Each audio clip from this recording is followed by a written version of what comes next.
Hello physics students, this is Mr. Steinerson, and in this short video I want to go over some of the basics of the sound unit, specifically how you can determine resonance in a tube, both open and closed tubes, and then use some of our past understanding of our wave speed equation. So the wave speed is equal to the frequency times the wavelength, and we'll come back to those ideas to help us figure out more about the frequency of that sound and some more things related to the tubes when they are resonating. So just a quick review, a few things that you have learned in this unit so far are sound waves really are vibrations, repeating motion of air molecules or other molecules in a surface that move back and forth at a regular interval, often through a longitudinal wave. So sound waves pass back and forth through compressions and refractions inside the medium. All right, so sound is also this idea of air molecules and creating pressure that compresses and expands the air inside our ear, pressing against our eardrum, and then causing a series of events for our ears to actually pick up that sound as it's traveling through the actual sound waves and the material itself. So what are sound waves that we need to pay attention to? What are the parts that we need to pay attention to? Basically, that idea of part of the wave is compressed and part of the wave is separated or stretched out. We call those compressions logically the compressed area. The refraction is the stretched out area of the wave. That's illustrated in this slinky where you can see the coils are tighter here where it's compressed together and they're more stretched out where it's spread out. Imagine now that happening with air molecules as well, where if sound is coming from a speaker, we have parts of the air molecules that are closer and more bunched together, parts where are spread more farther apart, and that repeats. That gives us the tone or the frequency that we hear because we can map this idea of compression and spread out refractions similar to the way we map a sine wave or another repeating event where there's tight compressions together that would make a high amplitude here, and maybe a lower spread out part of the wave would be a less amplitude of that wave, and then as it repeats itself over and over again, we get that repeating frequency in that sound wave.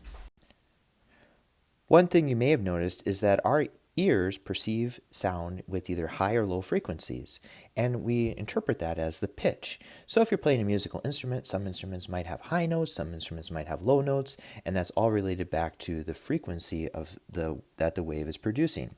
So if you have a lot of waves that are repeating very often, they have a very high frequency, our ears will hear that as a high pitch.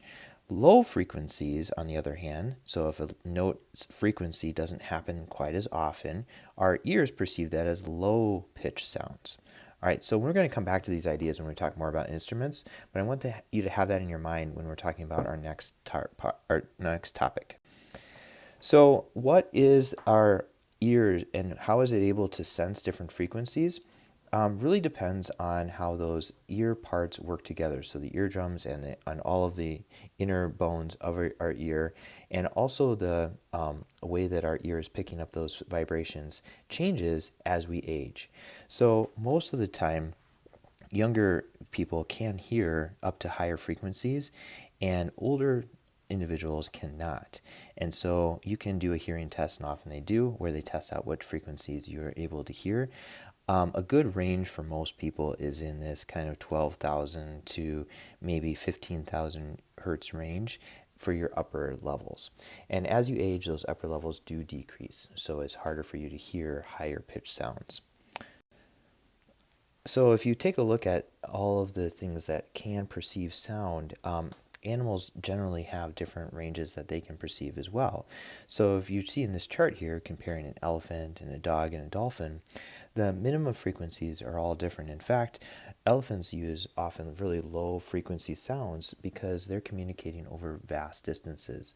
Those lower frequencies can travel around and bend around objects easier than high frequencies do, so that sound wave is able to travel farther A high frequency, like in a dolphin, they have very high frequency perception because they're using the sonar and the echolocation. So that has evolved in a way so that they can perceive high frequencies that most other animals can't. And you can see there too, you've heard that dogs can hear higher frequencies than humans, and that's definitely true. So when you take a look at all those frequencies and how they interact with different animals, it is kind of an interesting idea. So what we're going to take a look at is what happens when we change frequency and how can we adjust that maybe in a musical instrument. And if you play instruments, often you're changing the length of that instrument to tune it. So you might slightly change the length of a slide on a trombone, or slightly change the length of your clarinet so that you can get a more tuned instrument. Or even changing the length of a guitar string will change its pitch. If you've ever seen the Blue Man Group videos, you notice that they play instruments based off of PVC tubes, and they can change the pitch by stretching that tube or narrowing that tube down. The longer the tube does create a much lower pitch, and therefore it's doing that because it's creating a lower frequency note. So we're going to take a look at that idea of tube length and how that affects the frequency in some of our next slides.